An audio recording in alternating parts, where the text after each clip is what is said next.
बिस्मिल्लाहिर्रहमानिर्रहीम। अस्सलाम वालेकुम स्टूडेंट्स, मैं हूं वाजिद अली कंबो, आपका केमिस्ट्री टीचर। स्टूडेंट वाक एकेडमी यूट्यूब चैनल, इसमें मैं आपको वेलकम करता हूं। आज के इस लेक्चर में हम डिफ्यूजन को पढ़ेंगे, हम एफ्यूजन को पढ़ेंगे, हम Graham's law of diffusion and effusion of gases को पढ़ेंगे, उस लॉ के स्टेटमेंट, मैथमेटिकल फॉर्म, डिमॉन्स्ट्रेशन यानी experimental verification of Graham law. उसके बाद हम मैं कुछ आपको टैक्टिक्स बताऊंगा, मैं आपको शॉर्टकट बताऊंगा कि अगर इस टॉपिक से रेलेवेंट आपके पास कोई एमसीक्यू आ जाए, न्यूमेरिकल टाइप एमसीक्यू आएगा या कोई शॉर्ट आंसर क्वेश्चन आए तो आप उसको कैसे, या कोई न्यूमेरिकल आ जाए तो आप उसको कैसे टैकल करेंगे, ये कुछ। और फिर हम लास्ट में यही इस टॉपिक से रेलेवेंट आपके पास कौन से एमसीक्यूज, कौन से शॉर्ट आंसर क्वेश्चन या कोई लॉन्ग क्वेश्चन अगर हो तो बोर्ड में क्या क्या पूछा जाता है, ये हमारा टारगेट इस टॉपिक से रेलेवेंट है। हम आगाज करते हैं डिफ्यूजन से। स्टूडेंट पहले मैं सिर्फ लफ्ज डिफ्यूजन इसको एक्सप्लेन करना चाहता हूं। डिफ्यूजन का मतलब होता है फैल जाना, एक्सपेंड, एक्सपेंशन। डिफ्यूजन मीन फैल जाना, फैल जाना। मैं एक्सपेंशन लिखता हूं, एक्सपेंड या एक्सपेंशन, फैल जाना या फैलना एक ही बात है, फैलना। डिफ्यूजन, डिफ्यूज कर गया, फैल गया, फैल गया। अच्छा, डिफ्यूजन सॉलिड, लिक्विड, गैसेस तीनों में होती है। डिफ्यूजन सॉलिड में भी होती है, लिक्विड में भी होती है, गैसेस में भी। जैसे कि अगर हम सॉलिड में देखेंगे ना, हम ब्लैक बोर्ड के ऊपर, व्हाइट बोर्ड नहीं, ब्लैक बोर्ड के ऊपर चौक से हम लिखते हैं, लिखने के बाद हम उसको मिटा देते हैं। लेकिन आपके ख्याल में क्या सारे का सारा चौक जो है वो ब्लैक बोर्ड से गायब हो जाता है? आंसर है नहीं। अगर आप देखेंगे कि ब्लैक बोर्ड के ऊपर कुछ व्हाइटनेस है और ये वो चौक है जो ब्लैक बोर्ड के अंदर डिफ्यूज हो गया, डिफ्यूज हो गया। हालांकि सॉलिड में डिफ्यूजन ना होने के बराबर, लेकिन है, चांसेस तो है, हम नेगेट तो नहीं ना कर सकते। लिक्विड की बात करें, I have water in a beaker, और इसमें I put a drop of ink. Look at this, ये जो इंक ड्रॉप है ये पूरे पानी में फैलता जा रहा है, आई विल से डिफ्यूज होता जा रहा है, और कुछ देर के बाद आप देखेंगे वो इंक ड्रॉप पूरे वाटर में डिफ्यूज कर गया यूनिफॉर्मली। लेकिन अगर आप तीसरी बात करें, वो है गैसेस के। गैसेस में जो रेट ऑफ डिफ्यूजन है ये सॉलिड और लिक्विड की निस्बत बहुत ज्यादा है। मैंने जो आपको पढ़ाना है, मैंने डिफ्यूजन पढ़ाना है, डिफ्यूजन इन गैसेस। मैं सॉलिड और लिक्विड उनको डिस्कस नहीं करूंगा, मैं डिफ्यूजन ऑफ गैसेस की बात करूंगा, क्योंकि मेरा चैप्टर जिसको मैं डिस्कस कर रहा हूं वो गैसेस से रेलेवेंट ही है। स्टूडेंट, फर्स्ट ऑफ ऑल हम डेफिनेशन और फिर डेफिनेशन के मुख्तलिफ हिस्सों को हम डिस्कस करते हैं। डिफ्यूजन में क्या लिखा है? The spontaneous mixing of molecules of different gases by random motion and collision to form a homogeneous mixture. कोई मुश्किल बात नहीं कि डिफ्यूजन जो है ये एक स्पॉन्टेनियस मिक्सिंग है। स्पॉन्टेनियस जब भी आता है उसका मतलब वो खुद ब खुद, on its own, without external assistance, किसी मदद के बगैर किसी भी काम का खुद ब खुद होना, दैट इज कॉल्ड स्पॉन्टेनियस। इसका मतलब है गैसेस में खुद ब खुद मिक्सिंग होती है, उसके लिए आपको जोर नहीं लगाना पड़ता। तो the spontaneous mixing of molecule of different gases, अब दो या दो से ज्यादा गैसेस, उनके मॉलिक्यूल्स का आपस में मिक्स होना खुद ब खुद, स्पॉन्टेनियसली, बाय रैंडम मोशन। ये तो हम केएमटी ऑफ गैसेस में पढ़ते हैं ना कि गैस के molecules haphazardly random motion show करते हैं due to collision. Diffusion is possible due to collision and to form a homogeneous mixture. After diffusion वो जो गैसेस हैं जो आपस में डिफ्यूज हुई हैं वो होमोजेनाइज्ड हो जाती हैं, एक होमोजेनियस मिक्सचर हासिल होता है। This one is the definition of diffusion. मुख्तलिफ हिस्से इनको आपने देखना है। मैं कुछ बातें आपके साथ स्टूडेंट शेयर करने जा रहा हूं। मैं पहले तो केएमटी की बात करूंगा, काइनेटिक मॉलिक्यूलर थ्योरी। केएमटी हमें डिफ्यूजन के बारे में क्या बता रही है, मैं कुछ बातें केएमटी के बारे में। स्टूडेंट, मैं 3 पॉइंट्स आपके सामने रेज करता हूं। डिफ्यूजन क्यों होती है? डिफ्यूजन तब होती है जब gas molecule random motion show करते हैं। पहली बात, random motion, random motion, random motion. अच्छा, क्या मतलब होता है रैंडम मोशन? कहते हैं बेतरतीबी हरकत, हैफजर्ड मोशन, बेतुकी, जिधर आए उधर मूव करते गए। गैस का मॉलिक्यूल, ये एक मॉलिक्यूल है ना, ये मॉलिक्यूल, ये वॉल है, मैं ना कंटेनर की बात कर रहा हूं, ये वॉल ऑफ कंटेनर है, ये मॉलिक्यूल है, ये मॉलिक्यूल है, ये मॉलिक्यूल है, ये गैस मॉलिक्यूल्स हैं। ये गया, इससे टकराया, इधर चला गया, इससे टकराया, इधर चला गया, इससे टकराया, इधर आ गया, इधर टकराया, इधर, ये मुख्तलिफ। अच्छा, ये गैस का मॉलिक्यूल गया, वॉल से कोलाइड किया, कोलाइड करने के बाद ये इधर जा गया, ये इससे कोलाइड करेगा, इससे कोलाइड करने के बाद ये कोलिजन हो रही है। आप जानते हैं 1 सेकंड में गैस के मॉलिक्यूल्स कितनी कोलिजन करते हैं? 1 billion, more than 1 billion, 1 billion से भी ज्यादा दफा 1 सेकंड में। बहुत ज्यादा टाइम नहीं बता रहे, 1 मिनट 1 घंटे की बात नहीं कर रहा, just a second there is more than billions time collision between gas molecules. Gas molecule अरबों अरब 1 बिलियन से ज्यादा दफा आपस में कोलाइड करते हैं। और एक और बात, 1 सेकंड में gas molecule several 100 metre distance cover कर लेते हैं। इसका मतलब गैस मॉलिक्यूल्स, वो जो रैंडम मोशन है दैट इज वेरी फास्ट। तो random motion is necessary for diffusion. पहली तो बात कि डिफ्यूजन तभी होगी अगर मॉलिक्यूल रैंडमली मूव करेंगे। दूसरी बात, दूसरा पॉइंट है collision, collision between molecules, between molecules. अगर कोलिजन नहीं होगी तो डिफ्यूजन नहीं होगी। कोलिजन, मैं ना जब डिफरेंस बताऊंगा ना डिफ्यूजन और नेक्स्ट टॉपिक हमारा फ्यूजन, तो मैं एक ही लफ्ज बताऊंगा कि diffusion is possible due to collision and effusion is due to no collision. Diffusion में कोलिजन इन्वॉल्व है, एफ्यूजन में कोलिजन इन्वॉल्व नहीं है। Collision, collision between among themselves, gas molecule का आपस में कोलाइड करना, collision with the walls of container, दोनों कोलिजन ही डिफ्यूजन को सपोर्ट करते। और तीसरी बात इंटर मोलेकुलर स्पेसिस। आप जानते हैं ना गैस के molecules they are far away from each other, दूर दूर के दरमियान काफी गैप होता है।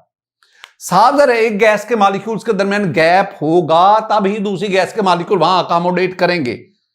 तो ये 3 वो बेसिक कंडीशंस हैं जो डिफ्यूजन के लिए चाहिए, और ये केएमटी तीनों के बारे में ही हमें कन्विंस करती है।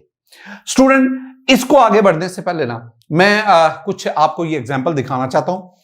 जरा ये देखें, ये मेरे पास एक कंटेनर है, इसमें गैस के मॉलिक्यूल हैं, और दूसरे पार्टीशन, ये कंटेनर के दरमियान पार्टीशन है लगी ना, तो दोनों साइड पर डिफरेंट गैसेस हैं, गैस के मॉलिक्यूल आपस में टकराते हैं वॉल्स ऑफ कंटेनर से।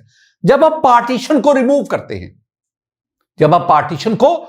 करते हैं, अब एक गैस के मॉलिक्यूल दूसरी गैस के मॉलिक्यूल उसकी तरफ बढ़ते हैं, और दूसरी गैस के मॉलिक्यूल इस गैस की तरफ, और यूं कुछ देर के बाद आप देखेंगे कि दोनों गैसेस के मॉलिक्यूल आपस में मिक्स होकर, डिफ्यूज होकर एक होमोजीनियस मिक्सचर बनाते हैं। अब इस सारे प्रोसेस में 3 चीजें इन्वॉल्व थी। एक, random motion of both gas molecules, number 2, collision between the molecules and with the walls of the container, और third, the space between gas molecules. और इन तीनों चीजों ने ही डिफ्यूजन को इंश्योर किया। स्टूडेंट, ये मैंने डिफ्यूजन के बारे में कुछ बातें आपसे की, और मैंने ये आपको बता दिया कि अगर आप सॉलिड लिक्विड गैस की बात करते हैं तो गैस में रेट ऑफ डिफ्यूजन ज्यादा है, सॉलिड लिक्विड में उससे कम, और सॉलिड में तो बहुत कम ना होने के बराबर है। एक और बड़ी खूबसूरत बात आगे बढ़ने से पहले, एक होता है डिफ्यूजन, एक होता है रेट ऑफ डिफ्यूजन। आप दोनों को काइंडली मिक्स नहीं करेंगे। डिफ्यूजन और चीज है, मैं इस पे वार्निंग आपको करूंगा। आपने डिफ्यूजन को और रेट ऑफ डिफ्यूजन, स्टूडेंट, आप इन दोनों चीजों को मिक्स नहीं करेंगे। अभी मैं आपको डिफ्यूजन पढ़ा रहा हूं। Diffusion is a process, spontaneous process. Rate of diffusion is not a process. तो रेट ऑफ डिफ्यूजन क्या है? डिफ्यूजन पर यूनिट टाइम इसका रेट ऑफ डिफ्यूजन। डिफ्यूजन किस स्पीड से हो रही है, ये और बात है, दोनों को मिक्स नहीं करेंगे। मैं आपको ना जो ग्राहम लॉ पढ़ाऊं ना, Graham law of diffusion, that is about the rate of diffusion, वो रेट ऑफ डिफ्यूजन के बारे में। स्टूडेंट, एग्जांपल्स में मैं 3 एग्जांपल्स आपके साथ शेयर करता हूं, 3 एग्जांपल्स, और वो एग्जांपल जो एवरीडे लाइफ में आप देखते रहते हैं। पहले एग्जांपल में देखें, आपके पास ये कंटेनर है, इस कंटेनर में आपके पास एक तरफ ऑक्सीजन गैस है और दूसरी तरफ NO2 गैस है, ठीक है ना। अगर आप इन दोनों को देखेंगे तो NO2 गैस जो है ना, NO2 गैस जब आप पार्टीशन रिमूव करते हैं तो NO2 ये लाइट ब्राउन कलर गैस होती है और ऑक्सीजन वो तो कलरलेस गैस है।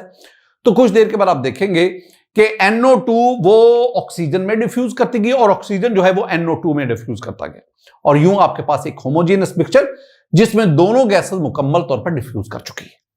स्टूडेंट इसी के साथ ही, इसी एग्जांपल के साथ ही मैं आपको एक और भी एग्जांपल, ये जरा एग्जांपल आप देखेंगे, इसमें आपके पास NO2 है, ये जो है इस जार में, गैस जार में, और इस गैस जार में आपके पास ब्रोमीन है।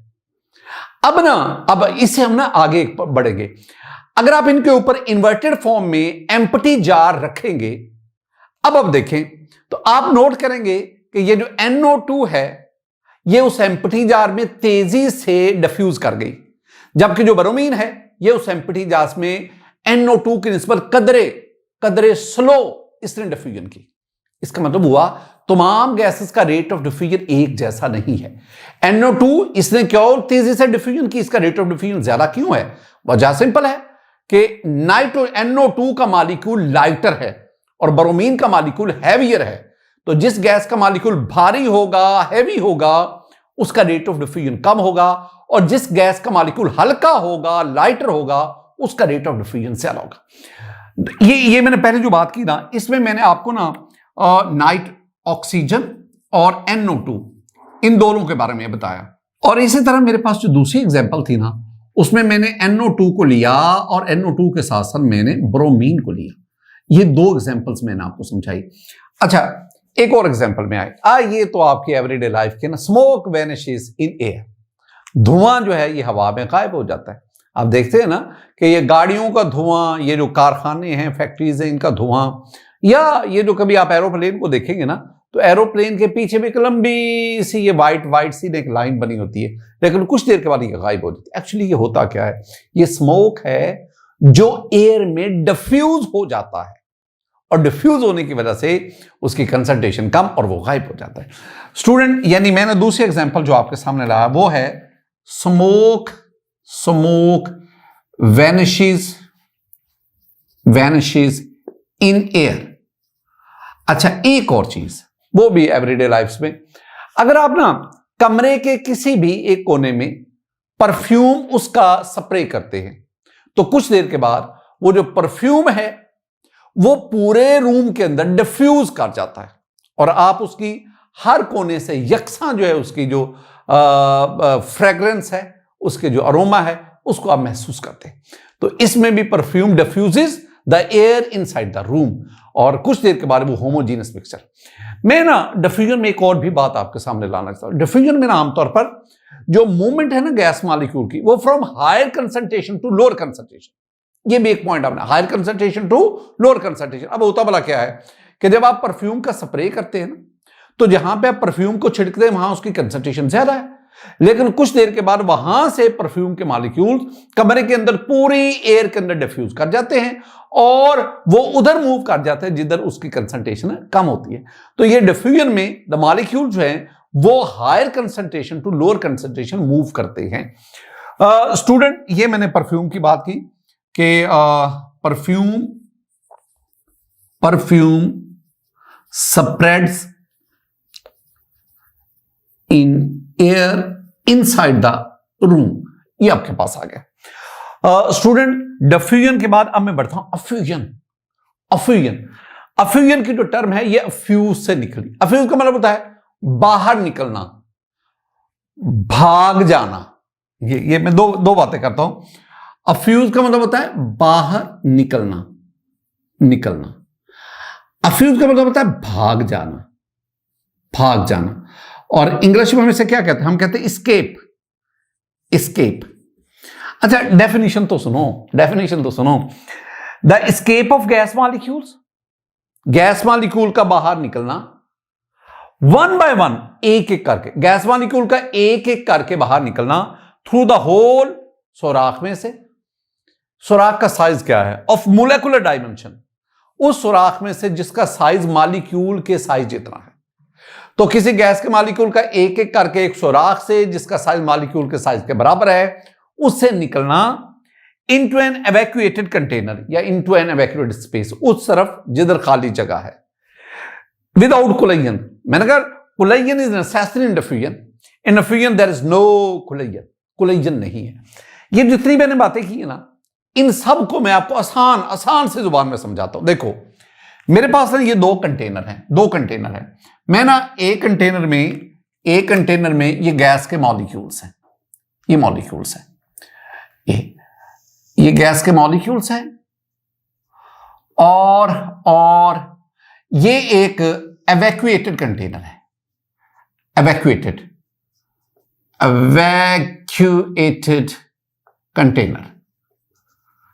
कंटेनर, ये एवैक्यूएटेड कंटेनर बिल्कुल खाली है। अब ये जो गैस के मॉलिक्यूल्स है ना, ये आपस में भी कोलाइड करते हैं, they also collide with the walls of container. यही हमने कहा ना, आपस में कोलाइड करते हैं, they also collide with the walls of container. और जब कंटेनर की वॉल से कोलाइड करते हैं, कोलाइड करने के बाद ये बाउंस बैक, वापस आ जाते हैं। ये वॉल ऑफ कंटेनर से कोलाइड करेगा, कोलिजन के बाद ये वापस आ जाएगा, वॉल ऑफ कंटेनर से कोलाइड करेगा, कोलिजन के बाद ये वापस आ जाएगा, ये आपस में। यानी हम क्या कहते हैं, तो gas molecules not only collide with each other, they also collide with the walls of the container. अब ये तो एक गुफ्तगू होगी जो पहले हम कर चुके हैं। अब मैंने क्या किया, मैंने ना इस वॉल में से एक छोटा सा होल बना दिया, ये होल, ये स्मॉल होल, मैं इसके बारे में कहूंगा स्मॉल होल, छोटा सा सुराख। अच्छा कितना छोटा सा बताएं तो सही ना, इसका साइज क्या होगा? वो कहते हैं जी इसका साइज जो है ये मोलेकुलर डायमेंशन का हो, मोलेकुलर डायमेंशन। हमें नहीं पता ये मोलेकुलर डायमेंशन क्या है। मोलेकुलर डायमेंशन का मतलब है इस होल का साइज मॉलिक्यूल के साइज जितना हो, मतलब एक वक्त में एट ए टाइम एक ही मॉलिक्यूल इसमें से पास कर सके। ये molecular, the size of the hole should be like the size of the molecule. मैं एक और भी, इसका साइज है, it should be smaller than mean free path. It should be smaller than mean free path. ये बड़ी खूबसूरत गुफ्तगू है, ये वाली गुफ्तगू बड़ी खूबसूरत गुफ्तगू। Smaller than mean free path. Free path क्या होता है? फ्री पाथ, मीन तो हो गया ना, उसका एवरेज लिया, मीन एवरेज। फ्री पाथ क्या है? फ्री पाथ है कि जब एक मॉलिक्यूल दूसरे मॉलिक्यूल से टकराता है ना, इससे टकराने तक ये जो डिस्टेंस है इसे कहते हैं फ्री पाथ। यानी the distance between molecule before collision, टकराने से पहले मॉलिक्यूल के दरमियान जो डिस्टेंस है उसे कहते हैं फ्री पाथ।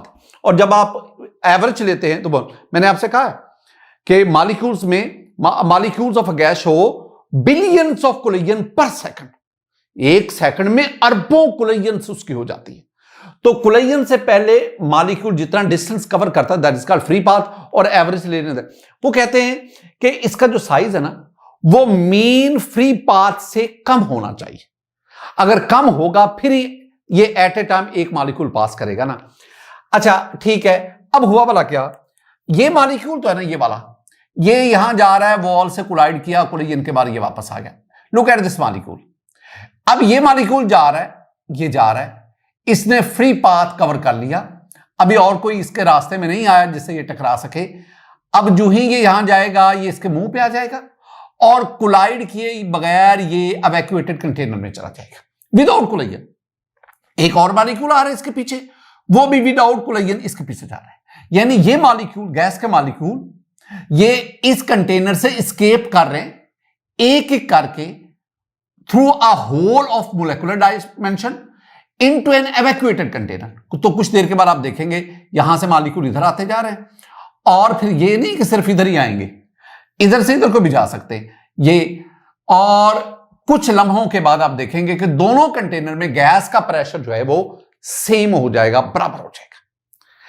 अब this one is called the effusion. Effusion में किसी किस्म की कोई जो है कोलिजन इन्वॉल्व नहीं है। अफ्यूजन जो है इसमें एक बड़ी खूबसूरत बात है, effusion is assisted with diffusion. Effusion और डिफ्यूजन दोनों लाजमो मलजूम, अफ्यूजन और डिफ्यूजन लाजमो मलजूम है। इधर से अफ्यूजन हुई इधर गैस के मॉलिक्यूल इधर जाके डिफ्यूज हो गए।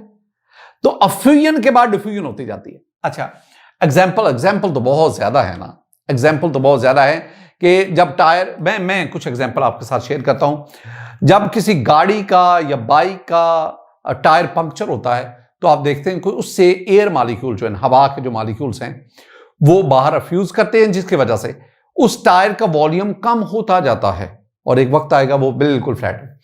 दूसरी तरफ एक और भी बात है, आप ना ये गैस से भरे हुए बैलून्स लें, उनको सारी रात रख छोड़ें, सुबह आप देखेंगे तो उनके वॉल्यूम जो है वो रिड्यूस कर चुका है। हुआ क्या, ये जो बैलून की वॉल्स है ना, उसके ऊपर माइक्रोस्कोपिक पोर्स है, जैसे मैंने मोलेकुलर डायमेंशन होल्स वो हैं।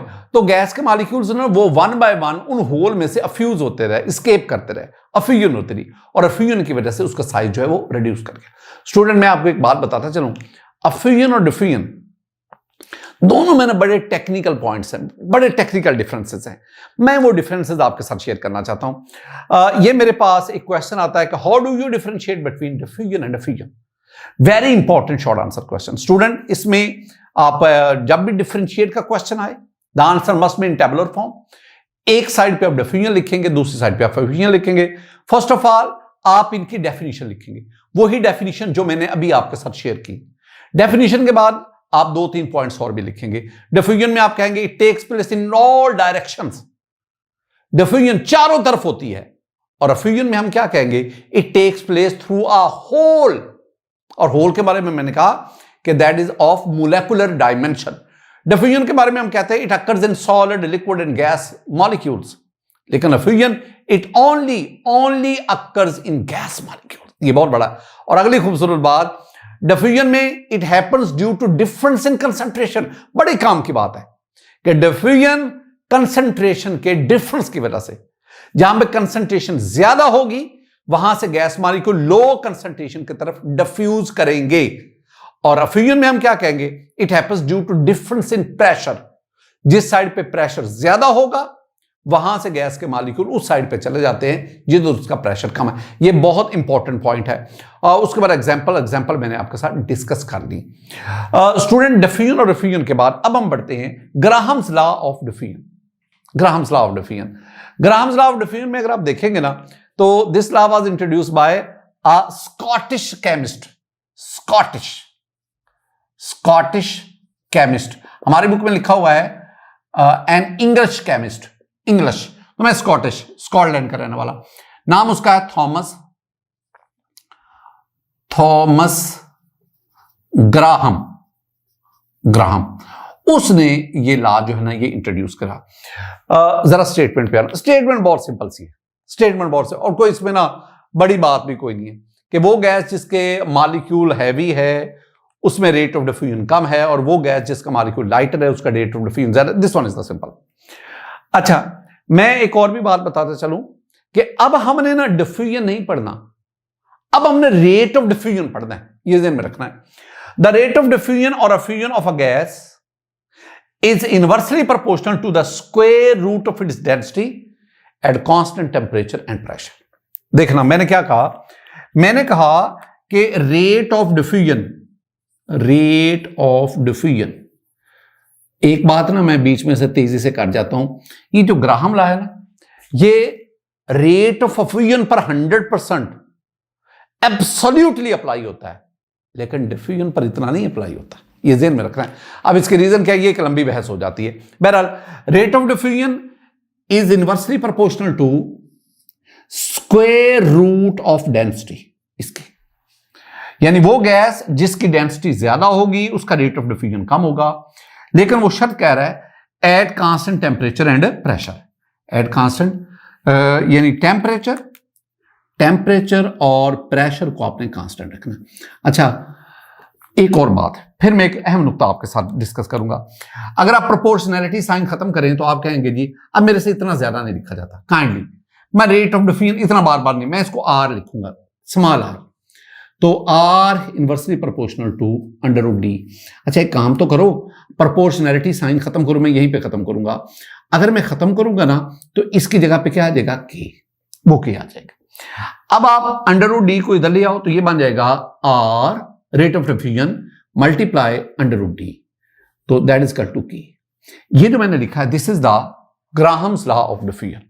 एक छोटा सा नुक्ता आपको बताता चलो, जरा नोट करना स्टूडेंट। ये जो रेट ऑफ डिफ्यूजन है ना, रेट ऑफ डिफ्यूजन, ये डिपेंड करता है प्रेशर पे, एरिया पे और टेम्परेचर पे। इस पर डिपेंड, प्रेशर चेंज करने से, टेम्परेचर चेंज करने से, एरिया चेंज करने से रेट ऑफ डिफ्यूजन अफेक्ट होता है, चेंज होता जाता है।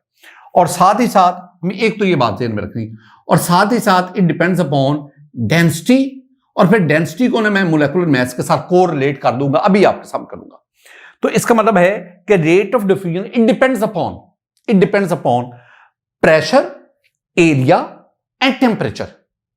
लेकिन हमने इस केस में ना इन तीनों को कांस्टेंट रखा है। वो तो कहता है ना टेम्परेचर और प्रेशर, एरिया को भी कांस्टेंट रखना पड़ता है।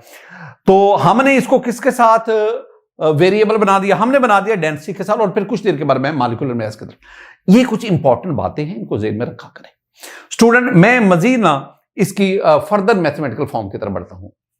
जी स्टूडेंट, जरा नोट करना, मैं कुछ बातों को जरा जोर दूंगा। मेरे पास ना दो गैसेस हैं, एक है गैस 1, एक है gas 2। I have 2 gases. Gas 1 इसका rate of diffusion R1, gas 2 इसका रेट ऑफ डिफ्यूजन। गैस 1 इसका जो है डेंसिटी वो D1 है, इसका D1, और मैं साथ ही कहूंगा कि इसका मोलेकुलर मास M1 है। मैं अभी ना डेंसिटी और मोलेकुलर मास को कोरिलेट करता हूं, और इस तरह इसकी डेंसिटी D2 है, मोलेकुलर मास M2 है। मैं दोनों गैसेस के रेट ऑफ डिफ्यूजन को कंपेयर करना चाहता हूं। मैं दोनों गैसेस को डील करता हूं at same temperature and pressure, दोनों में इस पर डील करता हूं। अच्छा, अगर मैं ना ग्राहम लॉ को गैस 1 पे अप्लाई करूंगा, ग्राहम लॉ को मेरे पास बन जाएगा, मैं डायरेक्ट यही लिखूंगा R1 इंटू D1, और ये तो मेरे पास आ जाएगा R1 multiply under root D1, और that is equal to K. ये है फॉर गैस 1, ये गैस 1 के लिए। और अगर मैं गैस 2 के लिए कहूं तो मैं कहूंगा ये, इसको मैं इक्वेशन 1 कह लेता हूं। और अगर मैं गैस 2 के लिए कहूंगा तो मैं सिर्फ R2 लिखूंगा multiply under root D2, that is equal to K. अब देखें, चूंकि ये this one is equation number 2, चूंकि मैं दोनों गैसेस को सेम टेम्परेचर और प्रेशर पर डील कर रहा हूं ना। अगर टेम्परेचर और प्रेशर सेम होगा तो दोनों के लिए के की वैल्यू सेम होगी। ये जो के है ना, ये प्रोपोर्शनलिटी कांस्टेंट है। इस value depends upon temperature, pressure, इस पे डिपेंड करती है। तो अगर आप टेम्परेचर प्रेशर को चेंज नहीं करेंगे तो हर एक गैस के लिए ना के की वैल्यू सेम आएगी। याद रखना, के की वैल्यू टेम्परेचर और प्रेशर पे डिपेंड करती है। तो आपने टेम्परेचर प्रेशर दोनों गैसेस के लिए सेम रखा, अगर सेम रखा तो दोनों गैसेस के लिए के की वैल्यू क्या होगी? सेम होगी। आप दोनों इक्वेशन को कंपेयर करो, कंपेयर सिंस, आप यहां पे लिख सकते हैं since the temperature and pressure for both gases are same, so the value of K is same for both gases. अगर सेम है तो 1 और 2 को कंपेयर करो। जब आप कंपेयर करेंगे तो साफ ज़रा कि राइट हैंड साइड पे के आ गया, वो बराबर है, तो लेफ्ट हैंड साइड पे आपके पास बराबर होगी। और लेफ्ट साइड पे आपके पास क्या आ गया? आपके पास आ गया जी R1 into under root D1, now it is equal to R2 into under root D2।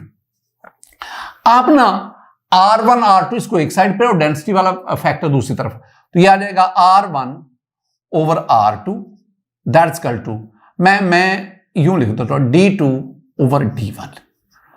आप ना दोनों को इकट्ठा भी कर सकते हैं। D1 इकट्ठे से क्या मुराद? आप यूं भी लिख सकते हैं ना under root D2 over D1। ये वाला जो है ना, ये वाला this is the Graham law. The ratio between, आप इसको the ratio between rate of diffusion of two gases is equal to the ratio between their densities, इसके बराबर है। अच्छा, मैं इसको ना यूं भी करता हूं, मैं भला क्या करता हूं, मैं लिख देता हूं जी R1 over R2 that's equal to under root M2 over M1। अच्छा स्टूडेंट्स, ये M1 M2 इनके मॉलिक्यूलर मासेस हैं गैसेस के। स्टूडेंट्स अब जरा देखना, ये 1 ऊपर 2 नीचे, तो 2 ऊपर 1 नीचे, यानी R1 over R2 that is equal to M2 over 2 नीचे 2 ऊपर, 2 नीचे 2 ऊपर, यह आ गया। अच्छा, अब सवाल यह, मैंने डेंसिटी की जगह में मॉलिक्यूलर मास क्यों लिखा? क्या रिलेशन है डेंसिटी और मॉलिक्यूलर? बहुत बहुत अहम बात, रिलेशन है, समझने की कोशिश करो। रिलेशन ये है कि पहली बार कि molecular mass that is equal to 2 into vapour density. ये है, ये क्वेश्चन याद करनी। Molecular mass of a gas that is equal to 2 into vapour pressure, बल्कि मैं इसको ना vapour density, sorry vapour pressure कह रहा हूं, वेपर डेंसिटी कह रहा हूं, I am sorry, vapour density. तो molecular mass that is equal to 2 into vapour density.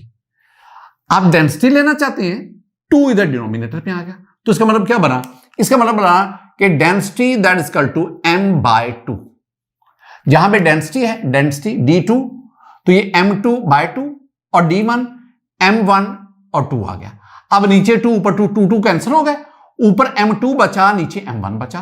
तो इसका मतलब एक तो ये फार्मूला आपके ज़हन में। एक और भी बात है, वो तो मैंने आपको पहले बताई हुई है, शायद आपको याद हो। स्टूडेंट, मैंने आपको कहा था ना, मैंने आपसे कहा था कि d is equal to PM/RT। याद करो जब मैं आपको पढ़ा रहा था वो जनरल गैस इक्वेशन, तो उसमें मैंने ये रिलेशन नहीं लाया था डेंसिटी। अब इसमें ना pressure constant sir PM is equal D/RT। Pressure constant, temperature constant और R तो होता ही कांस्टेंट है। अगर ये तीनों कांस्टेंट साइड पर करो तो density directly proportional to molecular mass. मेरी ये बात डाइजेस्ट कर लो, जो चीज आपको आसान लगे उसको देख लो। स्टूडेंट, ये था मेरे पास Graham's law of diffusion and diffusion of gases. Student, अब हम ना experimental verification of Graham's law, या जिसे हम कहते हैं ना डिमॉन्स्ट्रेशन ऑफ ग्राहम लॉ, इसकी तरफ आते हैं। डिमॉन्स्ट्रेशन या एक्सपेरिमेंटल वेरिफिकेशन के लिए ना मेरे पास ये ग्लास ट्यूब है, ग्लास ट्यूब, शीशे की बनी हुई एक ट्यूब, ग्लास ट्यूब। इसकी जो लेंथ है ना, इसकी लेंथ है 100 सेंटीमीटर। ये 100 सेंटीमीटर, आप जानते हैं ना 100 centimetre mean 1 metre, 100 centimetre mean 1000 millimetre. अच्छा, मेरे पास ये एक कंटेनर है, एक बीकर है, इसमें अमोनिया का सॉल्यूशन है, NH3 सॉल्यूशन, ये सॉल्यूशन। मेरे पास एक और कंटेनर है, ये एक और कंटेनर है। इस कंटेनर में मेरे पास हाइड्रोक्लोरिक एसिड है, HCl, ये सॉल्यूशन है HCl का, ये दो। अब मैंने काम क्या किया, मैंने ना 2 कॉटन पीसेस लिए, एक कॉटन पीस को इसमें सोक कर लिया, भिगो लिया, एक कॉटन पीस को इसमें भिगो लिया, सोक। जब दोनों कॉटन पीसेस को मैं इनमें अलग अलग, अब इसको मैं इधर प्लग करूंगा, इसको मैं इधर प्लग कर दूंगा। तो मैंने दोनों कॉटन पीसेस को एट ए टाइम, एक को इधर प्लग कर दिया, लगा दिया, और एक कॉटन पीस को मैंने इधर प्लग कर दिया। This cotton piece that was soaked in ammonia solution and this cotton piece that was soaked in HCl solution. अब ना ये जो है ना, ये जो कॉटन पीस है, it will produce the hydrogen chloride gas and it will produce the ammonia gas. अब क्या होगा, अमोनिया गैस के मॉलिक्यूल इधर को मूव करेंगे, और HCl के मॉलिक्यूल इधर से यूं को मूव करेंगे। कुछ देर के बाद अगर आप देखेंगे ना, तो यहां पे आके यहां पे व्हाइट फ्यूम्स, एक रिंग सा बन जाता है व्हाइट कलर का, ये व्हाइट फ्यूम्स। एक्चुअली जब अमोनिया NH3 और HCl का रिएक्शन होता है ना, तो आपके पास NH4Cl बनता है, अमोनियम क्लोराइड, और वो व्हाइट फ्यूम्स की, इसका मतलब है these white fumes are actually the ammonium chloride. अब करना क्या है, करना यह है कि दोनों गैसेस के लिए सेम टाइम था, उतने टाइम में HCl ने इतना डिस्टेंस कवर किया। ये मेजर कर लो, मेजर करेंगे, ये 39.5 सेंटीमीटर है, और अमोनिया ने यहां से लेकर यहां तक ये डिस्टेंस कवर किया। इसको मेजर कर लो, ये 59.5 सेंटीमीटर है। दोनों गैसेस के लिए टाइम सेम था, लेकिन HCl ने कम डिस्टेंस ट्रेवल किया और उतने ही वक्त में अमोनिया ने ज्यादा डिस्टेंस ट्रेवल किया। हमें कैसे पता चला? क्योंकि दोनों गैसेस जहां पे मीट की, वहां पे ये फ्यूम्स बन गए, और ये तब ही बनेंगे जब दोनों गैसेस आपस में रिएक्ट करें।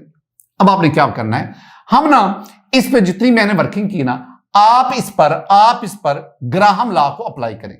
Graham law, rate of diffusion of ammonia over rate of diffusion of HCl that is equal to under root molecular mass of HCl, जो नीचे होगा उसके ऊपर, over molecular mass of ammonia. आप इसको सॉल्व कर लो।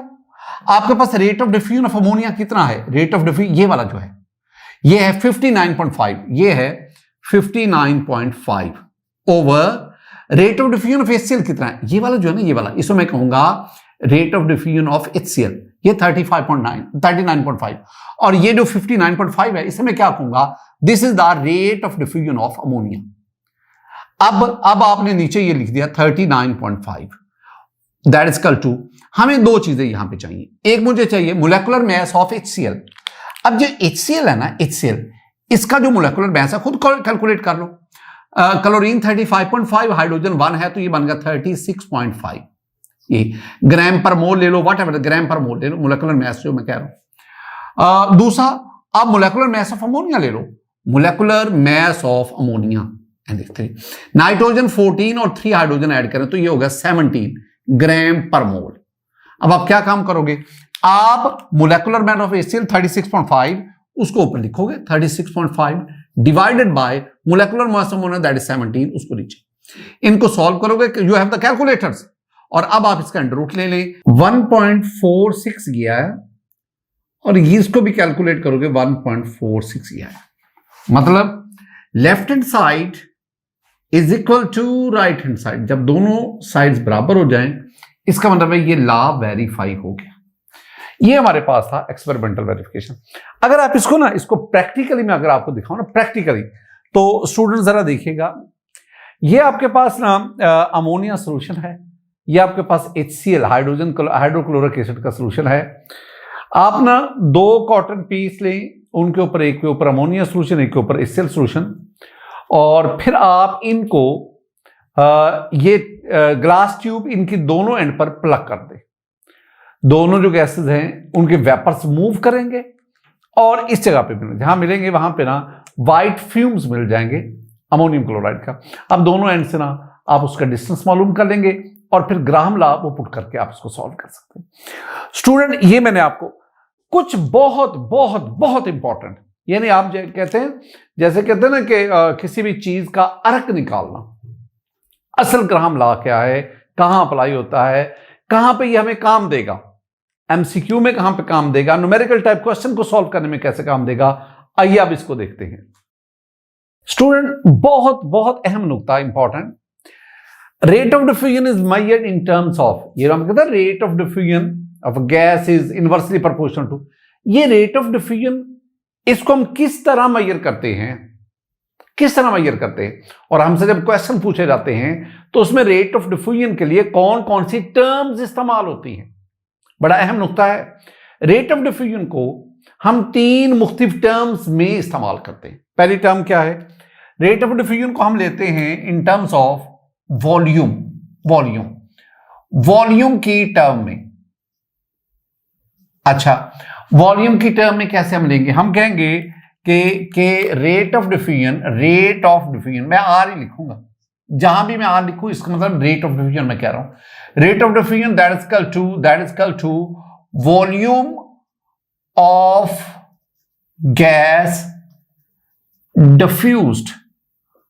diffused over time taken। यानी ना अगर आप किसी भी गैस का रेट ऑफ डिफ्यूजन लेना चाहते हैं ना, तो आप मैं कहना क्या चाहता हूं, मैं कहना ये चाहता हूं कि हम कहते हैं ना, हम कहते हैं जी R1 over R2। R1 क्या है? Rate of diffusion of gas 1। R2 क्या है? Rate of diffusion. अगर R1 आप लेते हैं R1, तो volume of gas 1 diffused V1 over time taken T1। जब मैं V1 ओवर T1 लिखता हूं ना, तो this is the rate of diffusion of gas 1, और over rate of diffusion of gas 2 के लिए मैं क्या लिखूंगा? V2 over T2। और ये किसके इक्वल है? ये हम कहते हैं ना कि that is equal to M2 over M1। तो पहले मेरी बात क्या हुई कि हम रेट ऑफ डिफ्यूजन को हम मेजर करते हैं इन टर्म्स ऑफ वॉल्यूम। जब वॉल्यूम हम लेंगे तो गैस 1 उसका रेट ऑफ डिफ्यूजन हम लेंगे कि volume of gas 1 diffused over time taken for diffusion, और इस तरह गैस टू के लिए हम ये तो पहली बात हुई। आपके बहुत सारे न्यूमेरिकल इस पे बेस करते हैं, अभी मैं कुछ आपके साथ शेयर भी करूंगा। दूसरा जो मेरे पास है ना, जो टर्म जिस पे मैं रेट ऑफ डिफ्यूजन को लेता हूं ना स्टूडेंट, वो है distance. Distance travelled by gas, distance travelled by gas, travelled by gas. मैं ट्रेवल लिख लेता हूं। ये भी वैसे ही आप कहेंगे, आप क्या कहेंगे, आप कहेंगे कि जी R rate of diffusion that is equal to distance travelled by gas divided by time taken. ये जो मैंने किया ना, ये जो आपको समझाया है, इसमें वो ये वाले मैंने किया ना, मैंने इस टर्म में रेट ऑफ डिफ्यूजन, इसको 39.5 सेंटीमीटर, इसको मैंने क्या कहा, rate of diffusion of HCl। 59.5 centimetre को मैंने क्या कहा, रेट ऑफ डिफ्यूजन। तो इसमें मैं रेट ऑफ डिफ्यूजन को मैंने किस टर्म में लिया है, डिस्टेंस ट्रेवल बाय गैस। और अब अगर आप इसको यहां पे पुट करते हैं तो आपके पास क्या बनेगा, आपके पास बनेगा R1 over R2 that's equal to D1 पर T1 over D2 over T2 और equal to under root M2 over M1। अब तीसरी एक और बात, एक और भी टर्म है जिसमें हम रेट ऑफ डिफ्यूजन को मेजर करते हैं, and that is mole, number of moles. ये तो वेरी सिंपल है ना, नंबर ऑफ मोल्स में भी हम इसको मेजर करते हैं, नंबर ऑफ मोल्स। ये ना वेरियस क्वेश्चंस हैं जो पूछे जाते हैं, जिनको मैं मोल्स में डायरेक्टली कहूंगा। मोल्स में अगर आप कहेंगे तो आपके पास ये बनेगा R1 over R2 that is equal to N1 over N2 that is equal to under root M2 over M1। Students, ये कुछ बातें आपको, ये रट्टा नहीं लगाना, ये रट्टे वाली, ये या सिर्फ इनको समझना है। अब मैं इनको अप्लाई करता हूं, देखना 20 मिलीलीटर, जब भी 20 मिलीलीटर आ रहा है ना मीटर, ये वॉल्यूम की बात हो रही है। 20 millilitre volume of helium, 20 millilitre of helium diffuses in 5 second. ये वॉल्यूम ऑफ हीलियम डिफ्यूजन, ये टाइम फॉर हीलियम, ये 5 सेकंड आ गया। द वॉल्यूम ऑफ ऑक्सीजन, ये volume of oxygen diffuses in 10 second, ये टाइम फॉर ऑक्सीजन।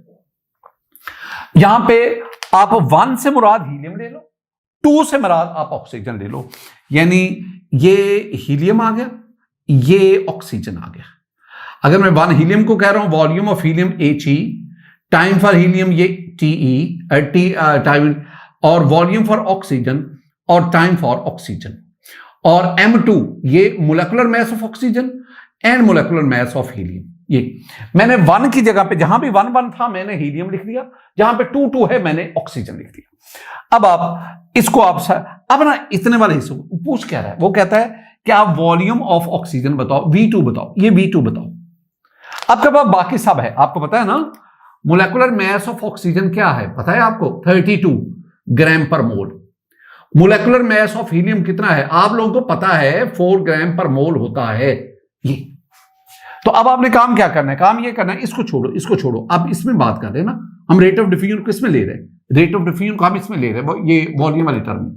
तो अब मैं क्या करूंगा, volume of helium 20 over time for 5 second divided by volume for, ये तो हम जानना चाहते हैं VO2, और टाइम इसके लिए क्या है, इसके लिए टाइम आपके पास 10 सेकंड है, 10 सेकंड है। अब दैट्स इक्वल टू, अब यहां पे कर लो, molecular mass of oxygen 32 divided by molecular mass of helium 4। अब इसको सॉल्व कर लो, ये 5 1 5, 5 4 20, और ये 10 ऊपर जाएगा 40 हो जाएगा, ये बन जाएगा 40 over volume of oxygen diffused, और इसको आप करेंगे तो ये आपके पास 8 आ गया अंडर रूट 8। अब ये V2 इधर ऊपर चला गया, अंडर रूट 8 नीचे आकर खुद ही सॉल्व कर लेना। अब कैलकुलेटर का भी आपने इस्तेमाल करना है ना, और आपने अपने अकल से तो काम है। ये 8 का अंडर रूट ले ले, ये 2 पॉइंट समथिंग आ जाएगा, और वो जो वैल्यू आएगी 40 पे उसको डिवाइड करें तो आपके पास आंसर आता है। स्टूडेंट, ये मैंने एक क्वेश्चन किया, इससे रेलेवेंट ऐसे और भी क्वेश्चन आपसे पूछे। एक और क्वेश्चन देखो, the ratio of rate of diffusion of helium and methane. पहले तो ये है ना, रेशो निकालनी है रेट ऑफ डिफ्यूजन की, किस किस के दरमियान, हीलियम और मीथेन के दरमियान। ये rate of diffusion of helium over rate of diffusion of methane. जब मैं यूं लिखता हूं ना तो मैंने ratio of rate of diffusion दोनों गैसेस के लिए, that should be equal to, ये आपको पता है, मॉलिक्यूलर जो नीचे होगा उसका मॉलिक्यूलर मास ऊपर है, जो ऊपर है उसका मॉलिक्यूलर मास नीचे। आपको मॉलिक्यूलर मास आता है ना, आपको पता होना चाहिए कि मीथेन का molecular mass, molecular mass of methane 16 over molecular mass of helium 4 under root 4 1 4 4 4 16 under root 4 आ गया, और अंडर रूट 4 पता है कितना होता है, 2। इसका मतलब क्या हुआ, इसका मतलब है कि हीलियम का रेट ऑफ डिफ्यूजन हाइड्रोजन से 2 टाइम्स ज्यादा है, 2 टाइम्स ज्यादा है। हीलियम का रेट ऑफ डिफ्यूजन मीथेन से, हाइड्रोजन ने मीथेन से 2 टाइम्स ज्यादा, 2 गुना ज्यादा, वो आपके पास वैल्यू आ गई। अब अगला एक और बहुत खूबसूरत question, the ratio of rate of diffusion of helium, methane and sulphur dioxide. अब इन तीनों का रेट ऑफ डिफ्यूजन, मैंने एक क्वेश्चन के अंदर ना 2 क्वेश्चन छुपा दिए सिर्फ आपको समझाने के लिए।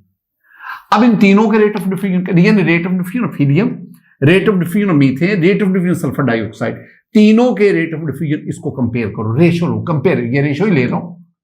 अब इसके लिए मुझे क्या चाहिए, मुझे एक फार्मूला चाहिए, और फार्मूला स्टूडेंट बहुत सिंपल फार्मूला, फार्मूला है आपके पास के रेट दैट्स इक्वल टू के over under root M.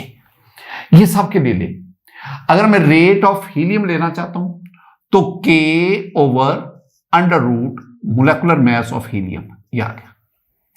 Ratio अगर मैं मीथेन की बात कर रहा हूं, K over under root molecular mass of methane, that is ratio K over molecular mass of sulphur dioxide.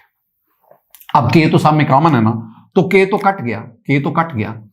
अब ये मोलेकुलर मास ऑफ हीलियम, ये क्या बचा आपके 1 ओवर हीलियम का मोलेकुलर मास कितना पता है आपको, हीलियम का मैं यहीं पे फिट करूंगा, मेरे पास अब टाइम नहीं। हीलियम का मोलेकुलर मास है 4, तो अंडर रूट 4 आ गया, और मीथेन का मोलेकुलर मास 16, सल्फर डाइऑक्साइड का निकाल लो 1 ओवर अंडर रूट, ये सल्फर 32 और ऑक्सीजन 32, तो 64 हो गया, तो ये 64 है।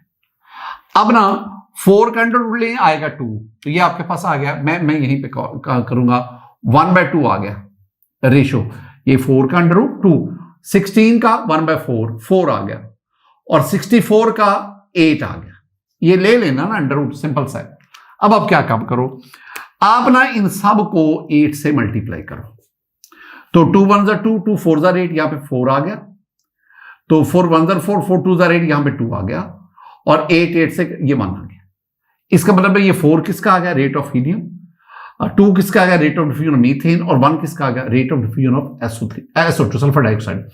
जिसका मोलेकुलर मास कम है उसका रेट ऑफ डिफ्यूजन ज्यादा, जिसका मोलेकुलर मास ज्यादा है 64 है, उसका रेट ऑफ डिफ्यूजन कम है। तो ये है पहले वाले का, और ये वाला जो आ गया ये लो। अब नेक्स्ट बढ़ो, द गैस इन चारों में से, the gas which diffuses 4 time as quickly as oxygen, इनमें कौन सी गैस है जो ऑक्सीजन की निस्बत 4 गुना तेजी से डिफ्यूज होती है, तेजी से। तो जो तेजी से डिफ्यूज होती है मैं उसको एक्स मीन अननोन गैस, जिसको हम फाइंड आउट करना चाहते हैं, और आर ऑक्सीजन, ये आ गया रेट ऑफ ऑक्सीजन। और अगर ऑक्सीजन नीचे है तो इसका मोलेकुलर मास ऊपर, अगर एक्स ऊपर है तो इसका मोलेकुलर मास नीचे है। अब आपको ना इसमें 3 चीजें बता दी गई, एक आपने फाइंड आउट करनी, रेट ऑफ डिफ्यूजन ऑफ, आप कहेंगे कहां बताएगी, कहा नहीं है गैस में डिफ्यूजन 4 टाइम, आप इसका रेट ऑफ डिफ्यूजन 4 लो ना, ऑक्सीजन का रेट ऑफ डिफ्यूजन 1 लें, तो इसका ये क्या मतलब है, इसका मतलब है कि इसका रेट ऑफ डिफ्यूजन ऑक्सीजन की निस्बत 4 गुना ज्यादा है, 4 टाइम ग्रेटर है, ये इसका मतलब है। That is equal to molecular mass of oxygen को 10 दफा लिख चुका हूं, 32 ओवर mx, ये आ गया।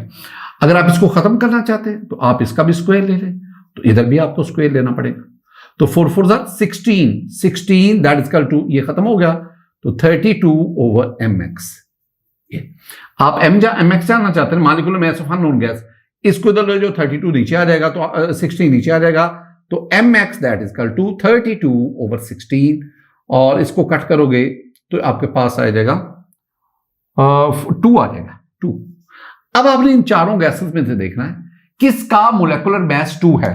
हीलियम का मोलेकुलर मास 4, नाइट्रोजन का मोलेकुलर मास 14, 14, 28, हाइड्रोजन का 2, कार्बन डाइऑक्साइड का molecular mass 44 and your answer is hydrogen. ये तो मैंने एक आपको अंदाज दिया ना। बाज़ दफा ये भी क्वेश्चन पूछा जाता है, बताएं हाइड्रोजन जो है वो ऑक्सीजन से कितने गुना ज्यादा रेट ऑफ डिफ्यूजन रखती है, यानी वो ये फिर पूछा जाएगा आर एक्स की वैल्यू क्या होगी, वो आप बाकी तमाम वैल्यूज आपको दी जाती है। क्या मैंने कहा कि बताएं हाइड्रोजन का रेट ऑफ डिफ्यूजन ऑक्सीजन से कितना ज्यादा, वो डेफिनेटली पता चल गया ना 4 टाइम्स ज्यादा है। तो उसको कैलकुलेट करना हो, ये तो मैंने अभी 4 टाइम, अगर मैं 4 टाइम ना कहूं तो फिर आप कैसे कैलकुलेट करोगे, फिर आपको आर एक्स को कैलकुलेट करना पड़ता है। स्टूडेंट ये कुछ थे क्वेश्चन, ये वाले या इनसे मिलते जुलते। ये देखें मेरे पास ना कुछ एमसीक्यूज हैं, एमसीक्यूज जरा देखें। लिखा हुआ है कि which gas will diffuse more rapidly among the following, इनमें कौन सी गैस सबसे तेज डिफ्यूज होती है। डेफिनेटली जिसका मोलेकुलर मास सबसे कम है उसका रेट ऑफ डिफ्यूजन सबसे ज्यादा है, और इसमें आपके पास आंसर क्या है, हाइड्रोजन है, बीटा। The spreading of fragrance of rose और sentinel is due to diffusion, this is the diffusion. Which of the following will have highest rate of diffusion. इन चारों का मोलेकुलर मास ले लो, oxygen 32, carbon dioxide 44, ammonia 17, SO2 64। किसका molecular mass सबसे कम है, ammonia का 17, तो उसका रेट ऑफ डिफ्यूजन सबसे ज्यादा होगा। और next question, dash gas has lowest rate of diffusion, इसमें किस गैस का रेट ऑफ डिफ्यूजन सबसे कम है, उसका सबसे कम है जिसका मोलेकुलर मास सबसे ज्यादा, और इसमें आपके पास आंसर क्या आएगा, O2।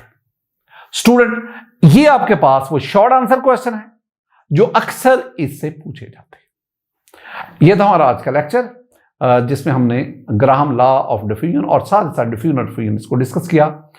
मेरी दुआ हमेशा आपके साथ है, अल्लाह ताला पर फजल फरमाए, अल्लाह ताला हम सबसे खुश हो, राजी हो।